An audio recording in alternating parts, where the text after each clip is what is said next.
Good morning, everybody. Thanks for getting up early and getting here on time. Really appreciate it to kick off the morning. Super excited about this conversation around revenue acquisition and retention practices. We all know, particularly those that are building sales functions over the last kind of 5 years or so, it's been an absolute roller coaster of challenges in terms of how to efficiently build a sales team. So really looking forward to this conversation today with Patricia. I'm just going to do a brief intro. I'm going to do a little bit of interaction, get some of you up on your feet dancing. Just kidding, it's not a Tony Robbins conference. I did not approve that. We're easing into it, and then we're going to deep dive into a conversation, and we can also then open up for a few questions at the end. So very excited. So Patricia actually spent a good part of her career in Dublin. I did. And as I've been getting to know her in prior to this conversation on the stage, I've just found out that she grew up on a cattle farm in California. She was being encouraged to go into the agricultural industry, discovered wine, and then realized, like many of us did, while we enjoy drinking wine and it's a great pastime, we much prefer making money in SaaS. So here we are, and as her career's progressed, she spent 5 years building the international sales team at Reich, which is a project management tool. And from there, over the last few years, she's moved back to California with her husband and family, and now she's the global CRO of Postal, which is a direct gifting platform. Yeah. Great. And as it's coming up to the Christmas season, and as you can tell, we are both in sales, so we're making an offer. If you are looking at gifting up to the run-up to Christmas and you DM Patricia on LinkedIn, she'll give you free access to Postal as part of your campaigns in the lead up to Christmas, which is great. Just a brief intro on me. I'm James Ski. I'm the founder of Sales Confidence, which is the largest network of salespeople and sales leaders in the UK. In fact, I got my start at SaaStock thanks to Alex Fuma. I met the CRO of SalesLoft back in 2017, and then we helped SalesLoft launch in the UK market, helped them hire their sales team, and also introduce them to customers. And I basically did that over the last 7 years with the likes of ZoomInfo, 6sense, Cognizant in the UK. You name a sales tech company, I helped launch it in the UK. So this conversation really today is about the experiences of Patricia over the last few years, pre-COVID, post-COVID, to now, and what we believe the future is going to look like from a sales perspective. Just so we can warm you up a little bit, just so we can get a show of hands, and we know who the fresh-faced ones are, just put your hand up if you were out in Dublin last night. They're the weary hands. Put your hand up if you're still feeling a bit worse for wear. Yeah, good, honest. Oh my God, you're so honest. Very all honest. Of you. We Thank like you. that man. Let's have a chat afterwards. And what else did you want to ask? I was interested to know how many people in this room started their company or joined a company that was started prior to COVID. Okay. All right, and everyone else. So it's about 50-50. Okay. And how many in the room are solo founders who don't have a sales team right now? Okay. Who has a sales team less than 5 salespeople? Okay. And then who has a sales team more than 5 people? Okay, amazing, cool. All right, so just to say, we're happy to take any questions afterwards. I think we'll hang out at the front of the stage also. And if you need any advice or help with hiring in the UK, I can help you with that. Cool, shall we start? Yeah. Oh, this is comfortable now. You barely fit. Okay, so, I guess we were talking prior to this conversation, thinking about, I guess what was the world like for you as a sales leader before COVID hit? Oh, happy-go-lucky. I think a lot of us could say that 2019 was a great year in SaaS. There's no question about it. We actually were developing Postal in 2019. Our launch date, which back in the day, and now I'm living in California, Silicon Valley, you would do a formal launch day at your VC's office. You'd invite kind of all the bigwigs of Silicon Valley, and you'd premiere your product. Our day to do that was exactly 5 days after California was shut down from COVID. So we always joke that we're the phoenix. We keep rising from the ashes. So we built a product based off a persona and a buyer that changed overnight. I think the first 2020, the first 6 months was frozen. People didn't know if they should spend money, if they should retain. I know that there were some companies that kind of knee-jerked and they laid off a good portion of their staff and were furloughed and had to pull back. But after those first 6 months, I think there's quite a few companies probably in this room that saw explosive growth. Yeah. I mean, it was like hyper adoption of technology because there was no way to meet physically. And so much of the world as we knew it that was, forced human to human now had to be human to human but digitally enabled. And so I think that second half of 2020, and as you look into 2021, was a resurgence, and some would debate better than 2019. At that time period, because you're right, there was for all of us, there was that, particularly, business owners in SaaS, there was that funny period of uncertainty where everything was almost frozen. I saw that from a budget perspective. CFOs were picking up the phone to everyone saying they weren't going to pay bills or spend money. It was very difficult. And then, of course, it was like, wow, the digital transformation acceleration explosion happened. Unfortunately, for many of us in SaaS, there was a lot of upside in that. What at that time was the structure of the sales organization? Did you have kind of a traditional, predictable revenue, Aaron Ross style, SDR, AE feeder model? Like, how was it structured at that time? And then how did you cope with the demands as Postal started to take off? This is a safe space. I'm going to air all of the good, bad, and ugly of what we did. So when, let's say, we kind of wake up from the freeze frame, we had a very traditional SDR to AE to post-sale motion. It was SDR sourcing ops, they're landing meetings, they're passing to an AE, and AE is working through close, and then it's getting passed to a post-sale team. It was rinse and repeat, identify your profile, there was segmentation, there was verticalization, and as we walked into, I would say, the end of 2022, 2023, I think everyone started to feel tension, and it became a little bit harder to land those meetings. And if it wasn't harder to land the meetings, it was harder to close. People were more hesitant, they were more risk adverse. And we, over 2023, completely changed our model. And we do still have one SDR, but everything else is full funnel AE and AI enabled. Oh, wow. How many AEs have you got across the org? We have 3 AEs doing quite a bit of business. Wow. And that is really all enabled because of a handful of pieces of technology that we decided to invest in and implement. I think it's really easy as sales leaders to be like, oh, I need this, I need that, and you're constantly asking your finance leader for, the plethora of technologies that are all out there, but our ability to implement and execute on them is where a lot of revenue leaders fail because there's so much on your plate. And I was fortunate enough that, I had the opportunity to say I'm going to drop a revenue producing headcount. It was very risky. I'm going to hire someone to own RevOps because I believe that if I can implement this handful of technology correctly, that I can make these 3 account executives wildly successful. And over time, we've slowly increased quota because they can achieve more quota because we're doing so much of the, I would say, top of funnel work for them. Okay, that's interesting. Well, I guess now we're interested in what that looks like, if you're able to share from a tech stack perspective. I'd also be interested, because I think definitely for early stage founders, there's that question of like, at what point can you afford or able to invest in a RevOps, the kind of scientist that supports the sales team's efficiency. So yeah, maybe if you can share a little bit of color around that, that'd be cool. So I come from like a background where historically I didn't even consider RevOps until my team was at least 10 plus.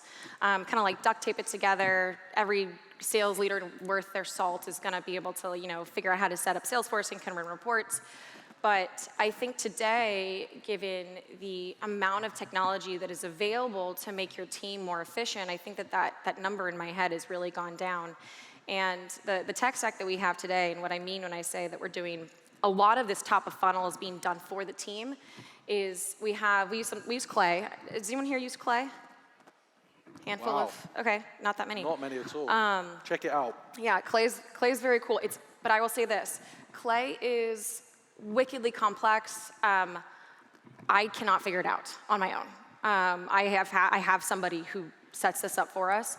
So we use Clay. It plugs into our corporate OpenAI account, as well as our 6sense intent data, our Cognizum, which is like a Zoom Info competitor. And we've given it around 50-something parameters that it looks for constantly for companies. And if it finds a company that meets these parameters, and companies can qualify in and qualify out to these parameters, it immediately then sources 5 profiles at that company that we've identified as titles that are relevant buyers of our product, and immediately sends those to an AE. So the research phase of sales for our AEs is done. They don't have to do that part.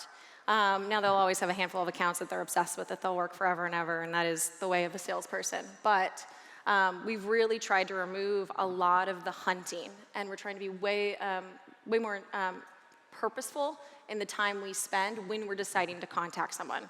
We have a why you, we have a why now, and we know with a certain amount of certainty that that is someone who should be interested in our product. Yeah, I think I think most of us on LinkedIn would have seen Adam Robinson in the US talking about the power of signals and also personal brand and top of the funnel. And there is this continuous debate. I was going to come back to it, but around the future of the SDR as individuals and the function. I mean, I'd be interested to understand what it's like in the US. I think the demand and willingness for typically SDR, young person, to want to get into sales is huge. We interview and process in sales conference about 500 people a week that want to be in sales. Right, that's a lot. 500? Yes. Jesus. So the demand, from school leavers and graduates that want to work in sales and want to work in the tech industry is huge. And they all come with, various skills, limitations, and surprising actually, how poor some of their communication skills are, considering they've been through university. But ultimately, what we're saying a lot in the industry right now is that, well, we don't need those people anymore. So, is that true? Do we not need to hire SDRs? Can we just have full cycle AEs doing all the work with additional technology that you've talked about? I think for me, the jury's still out, and everyone is entitled to their own opinions. We have one SDR, just one. She's a powerhouse, but her role is entirely inbound. So she is effectively the filtration system for all of our inbound leads, all of our, I would say, warm to warmish cold leads. And without her, we would need to implement probably technology in order to be able to filter through that and really find qualified opportunities to send to the AEs. We don't have a way to use technology for that today. So in that regard, I couldn't live without her. But I do think that there is a world for many companies where junior full funnel AEs could be all you need. And I think that through segmentation, you can create a graduation path for AEs, so they learn progressively over time. They're working smaller deals with smaller accounts. They master their communication and their business acumen, and then over time, obviously, move up into larger segments. That's interesting. I think, hopefully there's time for us as humans to still interact with each other and build businesses before Elon Musk robots take over. I just want them to do my laundry. Well, I want one of those as well to do my laundry and my gardening, actually. But I'm concerned that, we're getting a little bit carried away with some of the AI go-to-market technology that's coming out in the market. We all like, the latest and greatest shiny tech. We saw this in probably 2021, 2022, when, best of breed, we were all buying a piece of technology, and we could afford to because things were booming. And then obviously we went through that tech recession. Tons of people, unfortunately, were impacted with redundancies or efficiencies. And then we thought, well, no, we better consolidate and we better think about the stack that we've got. So then we've consolidated. We've got the less of a stack. We've also got less people to sell, but we've still got the same number. We've still got the same VCs, at the end of a barrel. So I personally believe, even if you're thinking about, those first initial sales hires, while we might call it the SDR, you probably are giving them more responsibility than you used to, as you've talked about. I think everybody in your go-to-market team has more responsibility today than they did pre-2020. There's just no way around it. I have more responsibility than I did in 2020, and that's not through promotions. That's just the way of the world now. But I think that people can take on more responsibility because of technology. We have become inherently more efficient with our time, and the monkey work doesn't need to be done by us anymore. That's definitely fair. I mean, you already mentioned Aaron Ross. I'm sure most of you have read his book, Predictable Revenue. Like, I think there was an ease in structuring a sales org on having very specialized sales roles. Mm-hmm. And you could get away with doing that, as you say, the cold calling, SDR, the A that does the discovery, a closer, the support team around all of that. And now we do have the technology to make it more efficient. I think ultimately, there are a lot of people, especially at some of the engineering founder-led companies, like the idea that you never need to hire a salesperson. That hurts me. Well, I know, but look at all the companies. The earliest stages of the likes of, I can name a few, the likes of Slack, even LinkedIn back in the day where I spent some time. They all thought they were never going to need salespeople. So, and I'm sure there's people sitting there right now going, "Yeah, I'm not going to hire any salespeople." What do you say to that? Yeah, I mean, I think that there's plenty of great companies out there who have been wildly successful in PLG. Product-led growth is a proven successful way to go to market. It is a motion that would require you to have a really strong foothold in either the SMB space or in siloed teams within larger organizations, and to be at a price point where siloed teams have the autonomy and authority to purchase your technology on a corporate credit card. And if you fit that criteria, then you absolutely can survive for a long time without a sales team. Now, as many of the companies you just mentioned realized, as they wanted to take up more space, more market share, they had to hire sales reps because there's a certain price point and there's a certain size of customer that just isn't going to buy on their own. Now, I think that target of like the size of customer is going to increase. I think the size of customer and the price point is going to increase because I think that buyers do want to do a lot of it on their own, and a lot of the pressure is going to go to marketing and to brand and to messaging. I think product marketing is an area that all of us could spend a lot more time investing in because we lean, when we have a void in product marketing, we lean heavily into our sales org to do the messaging, and it creates inconsistent messaging across all your channels. But I do think that benchmark is going to increase over time, and I do think we'll see more self-service in the, I would say, mid-market space. Yeah, you're right. And I think also, COVID taught us we really do not need to be in person to do business.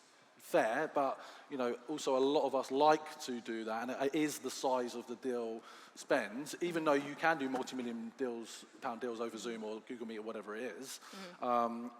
Particularly at the enterprise level where you've got multiple stakeholders, multi-threading. Often you as a company, if you're doing this correctly at the enterprise level, you'll have more insight into the problem of the enterprise because you are gaining insight and interacting with multiple people across the business. So actually those human relationships and connections that you build are much stronger. But as you say, you can probably wait longer before you require those people to dominate those kind of larger upscale accounts and use a kind of product-led growth.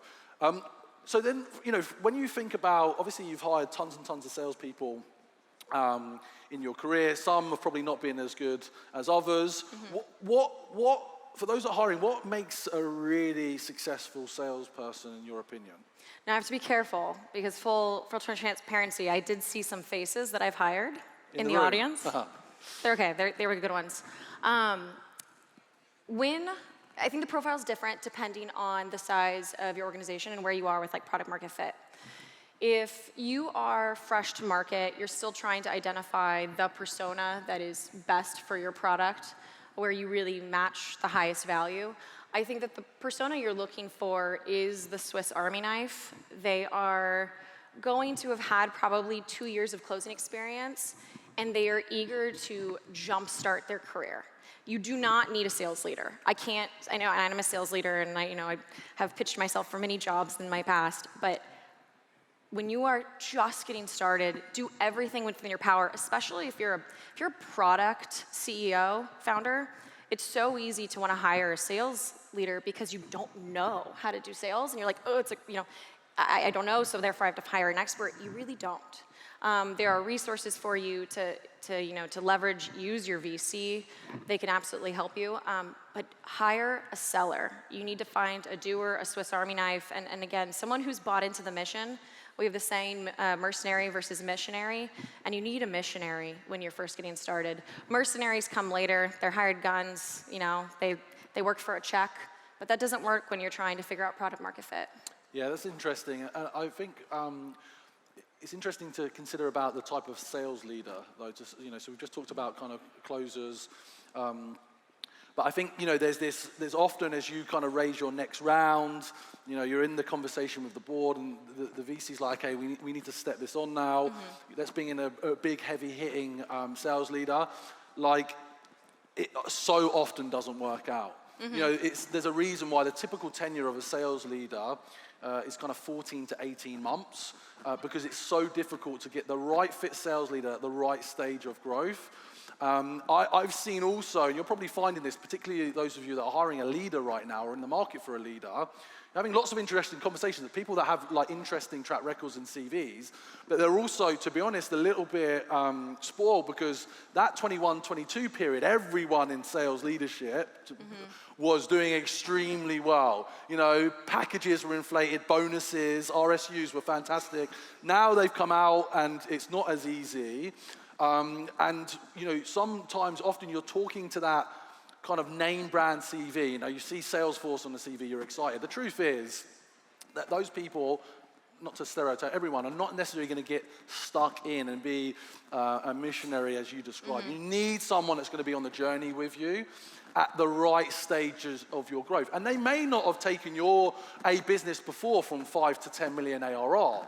But maybe they've done the 2 to 5, and then the other company, VC, came in, board said, no, we want someone to do that. And they're already on that journey. It's about getting that right fit of person that can scale with you at the right pace. So I was just thinking, how do people think about that leader to actually bring them on board? I always say you have to look, we spend so much time talking about sales leaders and like revenue hungry and the go-getter. And I think that if this is your first sales leader, you need a partner more than anything. There's so much to be discovered and so many failures that are going to be along the way that you need someone who wants to, as a founder, who wants to figure it out with you and is committed to staying when shit sucks. Because it will suck. You'll fail a few times. You'll probably fail publicly. And if, I know plenty of wonderful sales leaders who don't have a lot of patience for failure. And the minute they see failure, they're going to blame it on the company, they're going to blame it on the product, and they're going to bounce. But you really need, it's almost kind of like, if you have a co-founder, you typically have, 2 founders come together, start a company. You need the go-to-market partner. You need that person that's going to kind of shepherd you and try things out and be hands-on, and isn't going to just be like, oh, well, we can give this motion a go, but I must hire, 10 people in order to do it. They need to be willing to get on the phones and try it themselves a few times before they commit actual dollars. Yeah, interesting. So we're coming to the latter part of the conversation, which has been super interesting. We will open it up for a couple of questions, and then, as I said, we'll be at the back room to meet anybody that likes to learn more. AI, okay, obviously the buzzword of the century. I was watching a video of Peter Thiel yesterday, talking about 1999 was the advent of the internet, now it's the advent of AI, and it's going to be even more impactful. We've all heard that throughout this conference. Like, how and where is that going to play a part in the sales organization of the future? What do you think is coming or happening, or what are you even doing to apply AI across your sales org? I mean, technically we have AI incorporated into that top of funnel play that I walked through. I do think AI can help a lot with messaging. I have yet to trust it enough to not have a review stage, but it certainly can help, especially with like tone improvements. So for our enterprise reps, when they are working with, I would say, like more traditional, formal Fortune 100s, they often will put their message through OpenAI to kind of make it more formal. I think over time, a lot of the preliminary top-of-funnel messaging will be automated. I think we've all seen the horror stories, though, on LinkedIn of bots liking posts about people's memorial services and things like that that don't make sense, and pulling in content that's 3 years old because this executive never actually posts. So I'm still wary of the LinkedIn piece. I think that that's an opportunity that we will see, and it will develop over time. And I think that on top of that, we haven't really talked about post-sales. We're kind of running out of time to do it, but on the post-sale side is where I actually see the most opportunity. Everybody knows about Klarna, and there's a lot of companies here probably that leverage AI to do a lot of their kind of tier 1 or maybe tier 2 support. That is an area that I think even going into one-to-many CSM space, we'd love to all have CSMs talk to every single customer, but it's not financially responsible of us. Using AI to identify when and why a customer might need some CSM attention and automatically triggering that messaging, I think is kind of the next stage of AI as it relates to kind of the full funnel. Yeah, I definitely, as we said earlier in this conversation, as long as we're going to continue to allow people to interact and buy from people, I guess that like your ability of you or your sales team to inspire, educate, persuade, so how are you coaching your reps? My sales coach are out the back, and that ability to understand how to improve the nuances of communication in your discovery call, in the relationship building aspect, is going to move the needle against your competitors. But you're right, the grunt work, the clicking of buttons, the inputting of data into CRMs, the follow-up email after a meeting, all of that really, I do believe AI can influence, get you 80-90% of the way there, and then your human touch, your kind of spice can be added on that. So that's great. Well, okay, look, we've got a few minutes to open up to questions. Please don't be shy. This is your opportunity to ask a question. Just while we're waiting the mic to be run around, I see a couple of hands there. Stick your hand up so they run the mic to you. Then what also we mentioned, if you're interested in accessing Postal for the holiday season, DM Patricia on LinkedIn.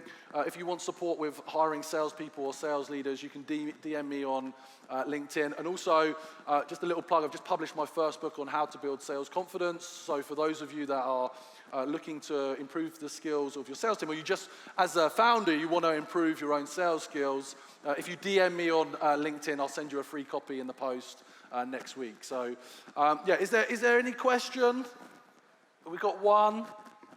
All right, we're going to take the final 2 minutes to go over, what was it? It was NSYNC There's or one in the back. Backstreet Boys? Oh, no, okay. I might know the hand, so I'm not sure I want to call on it. Or was it Britney Spears? What are we singing for 2 minutes? Stand up and bring the mic straight up to your head. Thank you for the question. Yeah, hello, can you hear me? Yeah. You mentioned Clay, and you mentioned a research phase of getting information to the AEs, the profiles that you're looking for. But then later on in the conversation, you mentioned leaning more on brand, product marketing to do more. I'm wondering about what you said around misconceptions or inconsistent messaging between marketing and sales. Yeah. Challenges that you faced, how you overcame them. This is coming from experience specifically at Postal. When we first launched, I would say, slapped together our product and our marketing and our value proposition messaging. And we kind of like let it out into the wild just to kind of see how it stuck. We didn't go back to it for 2 years, which was an absolute mistake on my part. I have to own that. And so what happened is when it wasn't sticking, when sales reps, and you're a sales rep, when you get on a call with a prospect and you can tell your value proposition, your messaging isn't sticking with that prospect, you are going to pivot. You are going to change the messaging, and then if it works, you're going to stick with that.